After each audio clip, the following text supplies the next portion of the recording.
Bang Niko, izin, ini kemarin kan ada desas-desus bahwa Hakim Eman Sulaiman yang menangani pra-peradilan Peggy sendiri kemarin katanya udah dilaporkan atau somasi oleh Rasman.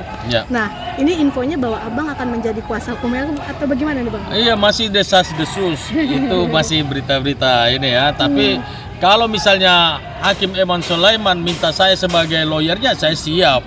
Karena saya menganggap bahwa Hakim Eman Sulaiman ini adalah malaikat yang turun dari surga, datang menjelma dalam diri Hakim Eman Sulaiman. Makanya saya justru berdoa supaya dia mendapat jabatan yang lebih tinggi lagi. Karena baru pertama kali terjadi di Indonesia.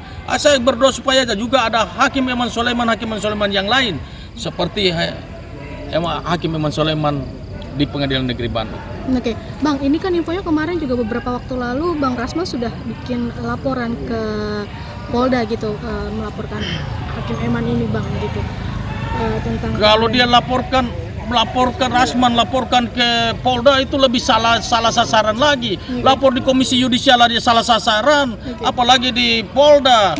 Ya jadi jangan ngawur lah. Gitu. Ini kan soal Komisi Yudisial hanya mengadili etik, bukan soal putusan. Jadi ya dipelajari dulu baik-baik lah, harus lari kemana laporannya.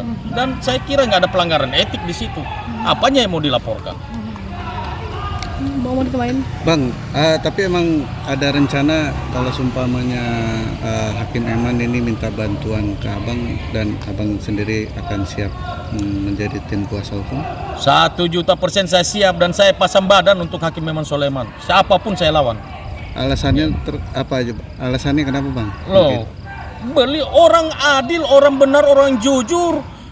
Harusnya kita pelihara, kita jaga, harus kita lindungi, bukan kita hancurkan. Kalau ada orang yang seperti Hakim Sulaiman ini lalu dia menegakkan keadilan terus kemudian kita hancurkan keadilan itu, lah gimana? Apakah rakyat kecil, orang miskin, kuli bangunan tidak boleh mendapat keadilan di negeri ini? Dia melakukan hal yang benar. Dia sudah memutuskan, dia sudah memeriksa perkara ini dan memutuskan secara seadil-adilnya. Dia periksa secara objektif, transparan, dan adil. Tidak ada yang tersembunyi. Lalu kenapa hal yang benar, hal yang baik tidak kita bela? Kan begitu.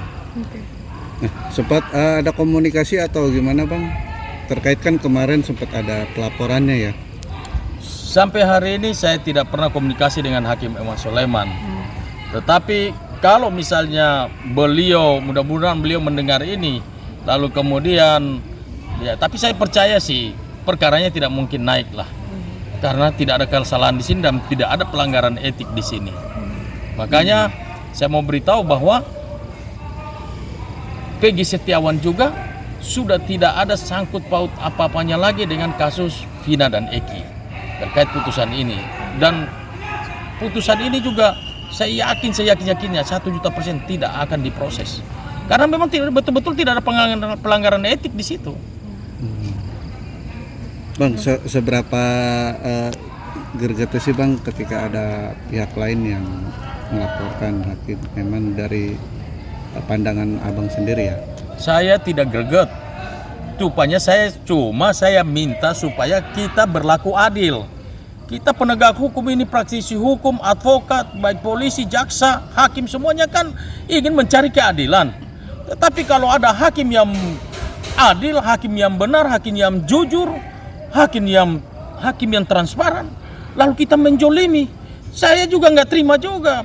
Pasti saya akan marah juga. Saya akan bela habis-habisan.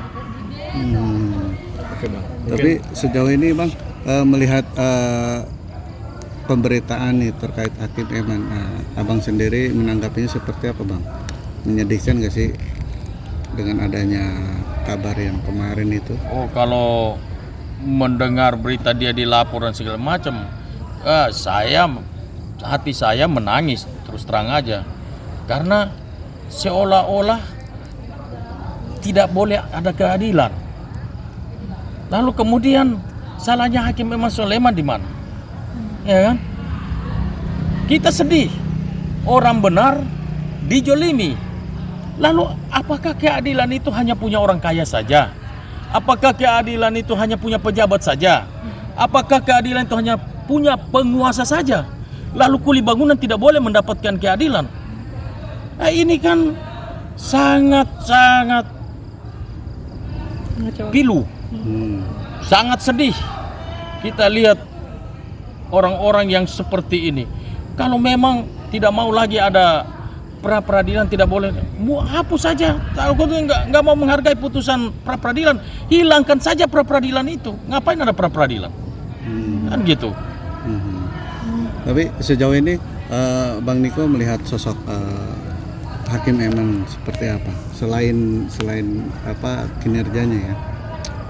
Sejak dari awal saya mengenal beliau, waktu awal persidangan saja, lihat dari wajahnya beliau aja, wah ini hakim yang baik, hakim yang ramah, dan beliau sangat adil. Ketika beliau memimpin persidangan, dua-dua diberikan kesempatan yang sama. Waktu kita replik, duplik, semuanya dikasih kesempatan jam yang sama. Saya bilang ke teman-teman, pasti permohonan kita dikabulkan. Karena kita bela orang yang benar, orang yang tidak bersalah. Begitu. Jadi ini benar-benar bukan mengada-ngada atau dibuat-buat, tapi memang dia hakim yang baik. Makanya saya bilang itu adalah malaikat yang datang turun dari surga menjelma dalam kehidupan Hakim Eman Sulaiman ini. Oke Bang, mungkin update PG katanya mau ke Bali itu agendanya seperti apa?